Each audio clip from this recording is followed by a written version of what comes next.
आप सभी पत्रकार बंधु, प्रेस, मीडिया, सभी हमारे मीडिया साथी को जोहार करते हैं।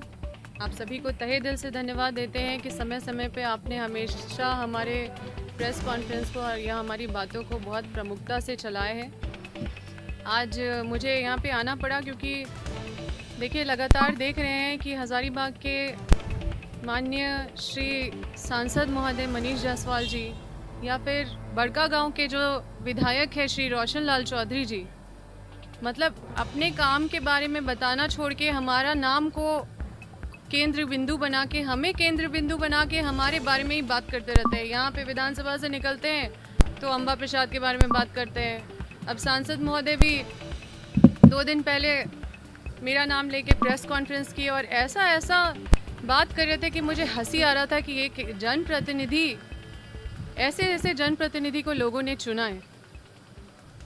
आजकल लोगों को मेरे शादी की बहुत चिंता हो गई है। शादी एक मेरी निजी जिंदगी से संबंध रखता है। किसी की निजी संबंध या निजी पसंद के बारे में राजनीतिक लोग को टिप्पणी नहीं करना चाहिए। मेरी तो एक भी शादी नहीं हुई है, किसी की 3 शादी हो गई है। एक जो सब लोग जानते हैं और जिसमें हम लोग जाके गिफ्ट भी दिए थे। 2 का छुपा के कि अगर बताते तो हम लोग उसमें भी जाके गिफ्ट देते। अब आजकल हमारे क्षेत्र में दहेज का आदान प्रदान करके हमारे लोकसभा क्षेत्र में कॉरपोरेट सामूहिक शादी कराया जा रहा है, जिसको पूरा कॉरपोरेट स्पॉन्सर कर रहा है। एनटीपीसी और अन्य कंपनी स्पॉन्सर करी। आप लोग सुने होंगे कि सीएसआर से शादी हो रहा है। अब तो खुल के, जब हमारा विरोध चला, हम बयान देने लगे तो खुल के अभी इस बात को कबूल भी किया गया माननीय सांसद जी के द्वारा कि सीएसआर से हमने उनको याद दिलाया। सीएसआर का क्या जिम्मेदारी है, कंपनियों को याद दिला रहे हैं, क्योंकि जो गरीब जनता है वो नदारत है। तो गरीब जनता क्या कुंवारे लोग ही हैं गरीब? और जो विस्थापित हैं, सीएसआर से विस्थापित लोगों का अधिकार सबसे ज़्यादा होता है। लेकिन ये पूरा जो स्पॉन्सर करके जो एनटीपीसी, ये जो सामूहिक शादी का जो आयोजन किए थे एनटीपीसी के सीएसआर पैसे से, जिसके स्टार प्रचारक मनीष जायसवाल जी थे और जिसका पूरा खर्चा उठाने वाला एनटीपीसी और कई कॉरपोरेट कंपनी थी, जिसमें बीजेपी के लोगों को फ़ायदा हुआ और राजनीतिक फ़ायदा पहुंचाने वाले जो लोग हैं वो एनटीपीसी और कंपनी है। तो आप सोच लीजिए कि किस तरह का खेल खेला जा रहा है और कैसे मूर्ख बनाया जा रहा है जनता को। ये बोलते हैं हमारे घर ईडी आया, तो हमारे घर ईडी आया तो सबको पता है, आप लोग भी चलाए हैं कि हमारे घर ईडी आया। बहुत सारे लोग कहानी भी बनाए हैं तरह तरह के, लेकिन हम उस पर नहीं जाएंगे। हमारे घर ईडी आया तो हम कोई बीजेपी के बिल में तो जाके नहीं घुस गए और ना ही कोई बीजेपी के वॉशिंग मशीन में जाके घुस गए, जैसे कि विधायक श्री रोशन लाल चौधरी जी बड़कागांव के घुस गए वॉशिंग मशीन में, जैसे कि सांसद महोदय भी बीजेपी के वॉशिंग मशीन में दूसरे पार्टी से आके घुस गए, और जैसे कि कुछ लोग घुसते हैं और घुसने के बाद बिल्कुल बेदाग होके वॉशिंग मशीन से निकलते हैं। तो मैं बस इतना ही कहना चाहती हूँ कि थाली के बैंगन की तरह इधर उधर होने वाले, जो कभी इस पार्टी में कभी उस पार्टी में, पहले कांग्रेस जिंदाबाद भी करते थे, फिर जेवीएम जिंदाबाद भी किए हैं, उसके बाद फिर बीजेपी में आके बीजेपी का भी गाना गा रहे हैं। इनका कोई स्थायी राजनीतिक मतादर्श नहीं है। ये लोग का कोई स्थायी मतादर्श नहीं है। ये लोग जहाँ फ़ायदा देखते हैं वहाँ पे ये लोग वहाँ पे ढल जाते हैं। तो इस तरह के लोग का कोई मतादर्श नहीं है। और गिरगिट और शेरनी में अगर लोग अंतर नहीं समझ सके तो ये मेरा दुर्भाग्य है। जो आपको बताना चाहते हैं कि माननीय सांसद महोदय बोलते हैं कि दहेज देना अपराध नहीं है, दहेज लेना अपराध है।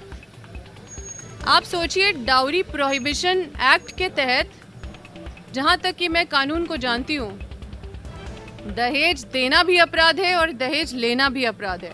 और दहेज देना अपराध नहीं है, ये बोलना भी अपराध है। और सुप्रीम कोर्ट का एक कड़ा गाइडलाइन है कि दहेज प्रथा को अगर कोई प्रमोट कर रहा है या फिर कोई भी दहेज के संबंध में एक स्ट्रिक्ट गाइडलाइन है। हर स्टेट में डाउरी प्रोहिबिशन ऑफिसर है, हर स्टेट में होता है। और हर जिला में जो district social and welfare officer होता है, उसको जिम्मेदारी मिलता है कि ये दहेज जैसा जो सब्जेक्ट है, दहेज से जुड़ा हुआ जो भी मामला है, उस पर कड़ा नज़र रखने और इन सब चीज़ों पे स्वतः संज्ञान लेके कार्रवाई करने। तो मैं आपके माध्यम से जो district social and welfare officer है, उनसे मैं आग्रह करती हूँ कि डाउरी प्रोहिबिशन एक्ट के तहत सेक्शन 3 और 8A के तहत ये अबेटमेंट जो माननीय सांसद महोदय ने जो किया है, जो उकसाया है लोगों को, भरी सभा में बोल रहे हैं और उत्साह मना रहे बोलते हुए कि दहेज देना गुनाह नहीं है, दहेज लेना गुनाह है, दहेज लेना अपराध है। दहेज लेना या देना या बोलना या उकसाना, सबका सज़ा 5 साल होता है, 5 साल और 15,000 जुर्माना। तो हम ये आग्रह करते हैं district welfare social and welfare officer से कि आप संज्ञान लेके सेक्शन 3 और सेक्शन 8A के तहत डाउरी प्रोहिबिशन एक्ट के तहत आप कार्रवाई करें, क्योंकि ये हमारे समाज में इनको ये भी नहीं पता, मतलब ये दिन भर राम राम करते रहते हैं, लेकिन हाय राम, इनको राम के बारे में भी नहीं पता है। रामायण में दाइज प्रथा होता था, दाइज, जिसमें कि जो माता सीता थी, उनको दाइज प्रथा के तहत उनको घोड़ा, गाड़ी, सोना, चांदी, बहुत सारे गिफ्ट दिए गए थे और उनके खुशी के लिए दिए गए थे। राम भगवान ने नहीं मांगा था। तो तब से ये दाइज प्रथा में पिता जो भी है स्वेच्छा से देते हैं, उसको दाइज बोला जाता है। लेकिन आज उस शब्द का रूपांतर हो गया है, शब्द भी बदल गए हैं, उसके अर्थ भी बदल गए हैं, उसके मतलब भी बदल गए हैं, उसका दुरुपयोग भी हो गया है। तो ये जो दहेज है और जो गिफ्ट है, माननीय सांसद महोदय बोलते हैं इसमें कोई अंतर नहीं है। जो गिफ्ट होता है, जो उपहार होता है, वो स्वेच्छा से दिया हुआ चीज़ होता है, और जो दहेज होता है वो बेटी बिहाने के मजबूरी में दिया जाता है। और उसके बाद भी दहेज, शादी के बाद भी अगर जो यूज़ होता है, घर में उत्पीड़न किया जाता है, महिला को, परिवार को परेशान किया जाता है, ये दहेज शब्द से एक बेटी का ससुराल में अपमान होता है और उसके घर को छोटा महसूस कराया जाता है। और इस शब्द से समाज को बचाने का ज़रूरत है। ये शब्द हमारे समाज से पूरी तरह से ख़त्म करने का ज़रूरत है। लेकिन एक जिम्मेदार जनप्रतिनिधि जो पूरे जिम्मेदारी से इस तरह का बात कर रहे हैं, ये बड़ा ही दुर्भाग्यपूर्ण है।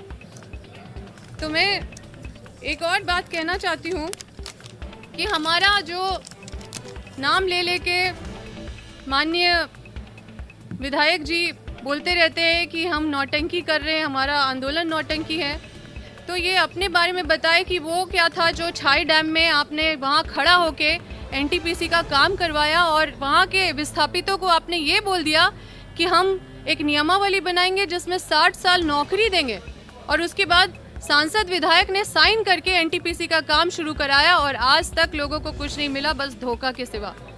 तो ये लोग हमारे बारे में बात करने के लेवल पे नहीं है। इनको, जनता को इनको सुनना चाहिए और इनको देखना चाहिए। और देख लीजिए आपके जनप्रतिनिधि जिनको आप लोगों ने चुना है, वो किस तरह से बात करते हैं और किस तरह से आप लोगों को गुमराह करते हैं। तो मनीष रोशन लाल चौधरी जो विधायक जी हैं, उन्होंने अभी भी 22 तारीख को एक 0 आवर में एक मामला पढ़ा था, और पढ़ते पढ़ते इन्होंने बोला कि बड़का गांव में जो पुलिस है वो कंपनी के साथ मिलके दबाव बना रही है रैयत पे, वो फर्जी मुकदमे कर रही है, लोगों को जेल भेज रही है। यही बात पूर्व मंत्री योगेंद्र साहु भी कर रहे हैं, यही बात पूर्व विधायक श्रीमती निर्मला देवी जी भी कह रही है, यही बात मैं भी कह रही हूँ। अब बीजेपी और कांग्रेस एक ही बात कह रहे हैं। आप सभी मीडिया बंधु, सब संविधान के चौथे स्तंभ है। आप ही बताइए सच में बड़कागांव में चल क्या रहा है? और कंपनी और सब लोग कह रहे हैं, बीजेपी और कांग्रेस दोनों जब कह रही है और जब वो विधानसभा में 0 आवर में वो पढ़ दे रहे हैं, तो इसका मतलब इसकी पुष्टि होती है कि कंपनी और प्रशासन मिलके रैयतों पे दबाव बना रहा है। कंपनी और प्रशासन मिलके फर्जी मुकदमा करके रैयतों को जेल भेज रहा है। तो इसमें बीजेपी क्या कर रहा है? क्या बीजेपी सामूहिक विवाह की तरह, क्या सामूहिक आंदोलन, मतलब सामूहिक शादी की तरह सामूहिक आंदोलन ये लोग कर रहे हैं? पूरे जिला के जितने हजारीबाग जिला के विधायक हैं और सांसद हैं, क्या विस्थापितों के लिए कुछ कर रहे हैं? क्या एक दिन भी ये लोग आंदोलन किए, धरना किए? क्या ये लोग अपने आप को आंदोलनकारी कभी बोल सकते हैं, या कोई भी जनता इनको कभी आंदोलनकारी बोलेगी कि ये आंदोलनकारी हैं? यहाँ पे विधायक श्री रोशन लाल चौधरी आते हैं और बोलते हैं नौटंकी कर रहे हैं लोग, नौटंकी कर रहे हैं, और बोलते हैं कि अंबा प्रसाद ने सिर्फ अपने माता पिता को छुड़ाया और बाकी रैयतों को जेल भेज दिया। मुझे भी पता है कि ये साजिश किया गया ताकि आंदोलन को कमज़ोर किया जा सके, क्योंकि जो एफआईआर किया गया है उस एफआईआर कॉपी को मैं यहाँ लाई हूँ, आप देख लीजिए। इसमें योगेंद्र साहू जी का भी नाम है इस एफआईआर में और निर्मला देवी जी का भी नाम है, लेकिन इन लोगों को छोड़ के 5 मासूम रैयतों को जेल भेज दिया गया। जब हम लाइव आए थे तो हम अपने माता पिता के लिए बात नहीं कर रहे थे। हम जब लाइव आए थे तो वो गरीब मासूम रैयतों को हम अपने लाइव में दिखाए थे कि देखिए इन लोगों को देखिए आप, और उनको छुड़ाने के लिए हम गए थे। लेकिन चकमा देके उनको पुलिस पूरा उनको दिन भर इधर उधर छुपा छुपा के रखा और हम लोग ढूंढते रहे। उनके पूरे परिजन के साथ हम दिन भर शाम को मतलब 3 चक्कर लगाए होंगे केरेडारी से हजारीबाग, केरेडारी थाना, पगार थाना, बड़कागांव थाना, केरेडारी अस्पताल, बड़कागांव अस्पताल, कई जगह हम लोग ढूंढते रहे। फिर शाम को जब इस एफआईआर का पता चला तब जाने कि इस तरह का साजिश किया जा रहा है और आंदोलन को कमज़ोर करने का कोशिश किया जा रहा है और रैयतों को ये समझाने का कोशिश किया जा रहा है कि हम लोग उनके साथ नहीं हैं। लेकिन उनका ये मंसूबा कभी भी कामयाब नहीं होगा। ये जो फूट डालने का कोशिश कर रहे हैं वो आगे भी करेंगे और इस तरह से करते आए हैं, करते रहेंगे। लेकिन हम लोग की लड़ाई जारी रहेगी, हम लोग का आंदोलन जारी रहेगा और तब तक जारी रहेगा जब तक उचित मुआवजा और पुनर्वास हमारे क्षेत्र में या हमारे विस्थापितों को नहीं मिलेगा।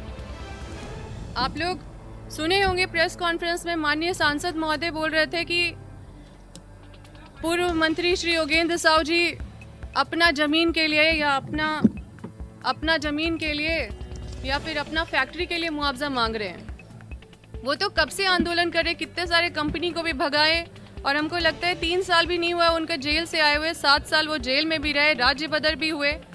तो क्या बड़कागांव में रैयत होना तो इसका मतलब अपराध है? अगर अपने ज़मीन में आंदोलन कर रहे तो ऐसा होता है क्या कि आप अपना ज़मीन का आंदोलन अलग कीजिए और दूसरे का ज़मीन का आंदोलन अलग कीजिए? ऐसा होता है?